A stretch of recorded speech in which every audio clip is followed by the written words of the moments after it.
Hello दोस्तों, स्वागत है आपका एक और नॉलेजेबल वीडियो में। आज हम बात करने वाले हैं एक ऐसे कंसेप्ट के बारे में जो बिजनेस वर्ल्ड में बहुत ही इम्पोर्टेंट है, जॉइंट स्टॉक कंपनी। अगर आप बिजनेस करते हैं या करने का सोच रहे हैं तो ये वीडियो आपके लिए बहुत ही हेल्पफुल होने वाला है। तो बिना टाइम वेस्ट किए चलिए शुरू करते हैं।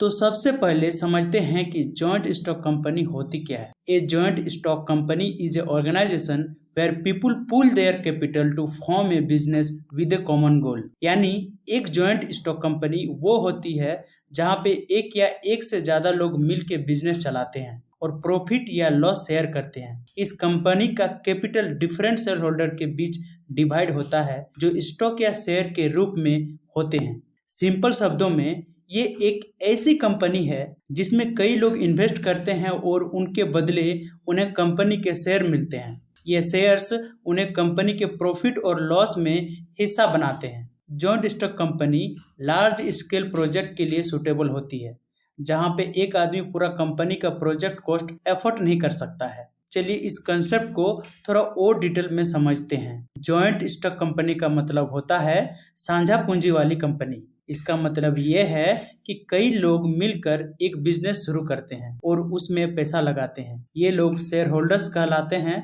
और उनके शेयर उनकी ओनरशिप को रिप्रेजेंट करती है। अब बात करते हैं जॉइंट स्टॉक कंपनी की कुछ खासियत यानी कि फीचर्स के बारे में। पहला खासियत है सेपरेट लीगल एंटिटी। ये कंपनी अपने शेयर होल्डर से अलग होती है। इसका मतलब ये है कि अगर कंपनी ने कुछ लोन लिया है तो वो शेयर होल्डर्स को नहीं भरना पड़ेगा, कंपनी को खुद उसे रिपे करना पड़ेगा। दूसरा फीचर्स है परपेचुएशन सक्सेशन। कंपनी का एग्जिस्टेंस उनके मेंबर के ऊपर डिपेंड नहीं करता। अगर कोई मेंबर मर जाता है या रिटायर हो जाता है तो भी कंपनी चलती रहती है। तीसरा फीचर है लिमिटेड लायबिलिटी। शेयर होल्डर्स की लायबिलिटी सिर्फ उनकी इन्वेस्टमेंट तक होती है। अगर कंपनी को लॉस होता है तो शेयर होल्डर्स को अपने पर्सनल एसेट्स बेच के लॉस नहीं भरना पड़ेगा। चौथा फीचर है transferability of shares. Share holders अपने शेयर्स किसी और को बेच सकते हैं बिना कंपनी को इफेक्ट किए। इससे लिक्विडिटी मिलती है और शेयर्स को इजीली ट्रेड किया जा सकता है। पांचवा फीचर है कॉमन सील। कंपनी के लीगल डॉक्यूमेंट पे कंपनी का सील लगती है जो उसका ऑफिशियल सिग्नेचर होता है। तो ये कुछ खासियत है जो जॉइंट स्टॉक कंपनी को बाकी बिजनेस फर्म से अलग बनाती है। जॉइंट स्टॉक कंपनी के दो मेन टाइप होते हैं, प्राइवेट लिमिटेड कंपनी और पब्लिक लिमिटेड कंपनी।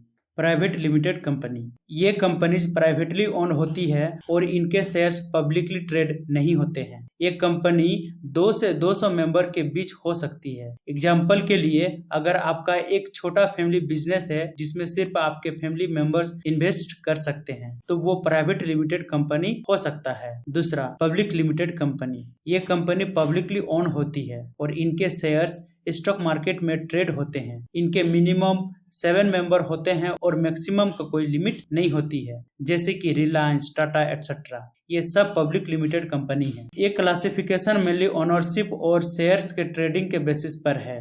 अब बात करते हैं कि जॉइंट स्टॉक कंपनी को फॉर्म कैसे किया जाता है। पहला स्टेप है प्रमोशन। पहले स्टेप में प्रोमोटर्स डिसाइड करते हैं कि किस टाइप की कंपनी फॉर्म करनी है और इसका प्लान बनाते हैं, साथ ही कंपनी के नाम को डिसाइड भी करते हैं। ये प्रोमोटर्स वो लोग होते हैं जो कंपनी को शुरू करते हैं। दूसरा स्टेप है इनकॉर्पोरेशन। इस स्टेज पे कंपनी को लीगली रजिस्टर किया जाता है। इसके लिए रजिस्ट्रार ऑफ कंप्लायंसेस को एप्लीकेशन फाइल की जाती है जिसमें मेमोरेंडम ऑफ एसोसिएशन और आर्टिकल ऑफ एसोसिएशन जैसे डॉक्यूमेंट्स होते हैं। रजिस्ट्रार इन डॉक्यूमेंट को वेरीफाई करता है और अगर सब कुछ सही पाता है तो सर्टिफिकेट ऑफ इनकॉर्पोरेशन इशू करता है। इस सर्टिफिकेट के मिलने के बाद कंपनी ऑफिशियली एग्जिस्ट करने लगती है। तीसरा स्टेप है कैपिटल सब्सक्रिप्शन। अगर कंपनी पब्लिक लिमिटेड है तो ये अपने शेयर्स पब्लिक को ऑफर करती है। इस प्रोसेस को आईपीओ यानी कि इनिशियल पब्लिक ऑफरिंग कहते हैं। चौथा स्टेप है commencement of business.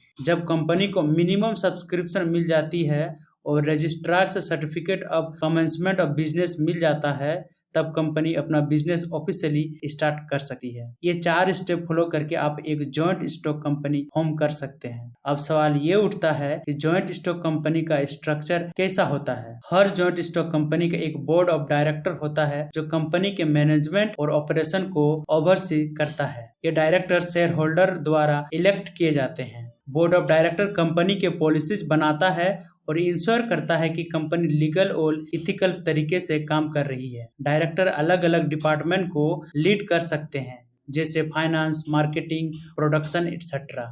Advantage of joint stock company. अब हम देखते हैं कि जॉइंट स्टॉक कंपनी बनाने के लिए एडवांटेज क्या क्या है। पहला एडवांटेज है कैपिटल की अवेलेबिलिटी, यानी कि लार्ज कैपिटल। कई इन्वेस्टर से पैसा इकट्ठा करने की वजह से इन कंपनी के पास बहुत बड़ा कैपिटल बेस होता है जो उन्हें लार्ज स्केल ऑपरेशन या बड़े प्रोजेक्ट को फंड करने में मदद करता है। दूसरा एडवांटेज है लिमिटेड लायबिलिटी। शेयर होल्डर्स की लायबिलिटी सिर्फ उनके इन्वेस्टेड अमाउंट तक लिमिटेड होती है। उन्हें अपनी पर्सनल प्रॉपर्टी को रिस्क में डालने की जरूरत नहीं होती है। तीसरा एडवांटेज है ट्रांसफरेबिलिटी ऑफ शेयर्स, यानी शेयर्स का इजीली ट्रांसफर होना। पब्लिक कंपनी के शेयर्स को स्टॉक मार्केट में इजीली बाय या सेल किया जा सकता है। चौथा एडवांटेज है परपेचुएशन सक्सेशन, मतलब यह है कि कंपनी का एग्जिस्टेंस शेयर होल्डर के आने जाने से अफेक्ट नहीं होता।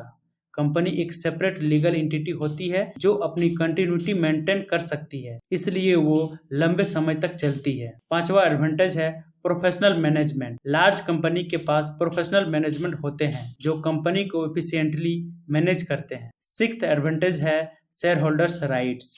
तो शेयर होल्डर्स के पास बोर्ड ऑफ डायरेक्टर इलेक्ट करने का राइट्स होता है। ये सब बेनिफिट्स जॉइंट स्टॉक कंपनी को एक अट्रैक्टिव बिजनेस फॉर्म बनाते हैं। Disadvantage of stock company. जहां इतने एडवांटेज है वहीं कुछ डिसएडवांटेज भी है। सबसे पहला डिसएडवांटेज है extensive legal formalities. Joint stock company को इनकॉर्पोरेट करने और रन करने के लिए कई सारी लीगल रिक्वायरमेंट को फुलफिल करना पड़ता है जो टाइम कंज्यूमिंग और कॉस्टली हो सकता है। दूसरा डिसएडवांटेज है lack of secrecy. Public company को अपने फाइनेंशियल स्टेटमेंट और अदर इम्पोर्टेंट इंफॉर्मेशन को पब्लिक करना पड़ता है जो कंपटीशन को भी एक्सेसिबल होता है, जो कंपनी के लिए अच्छा नहीं होता है। तीसरा डिसएडवांटेज है कॉन्फ्लिक्ट ऑफ इंटरेस्ट। कई शेयर होल्डर्स और डायरेक्टर के इंटरेस्ट अलग अलग हो सकते हैं जो डिसीजन मेकिंग को अफेक्ट कर सकता है। चौथा डिसएडवांटेज है regulation and control. Joint stock companies पे काफी स्ट्रिक्ट रेगुलेशन और कंट्रोल होते हैं जो उन्हें ऑपरेशन को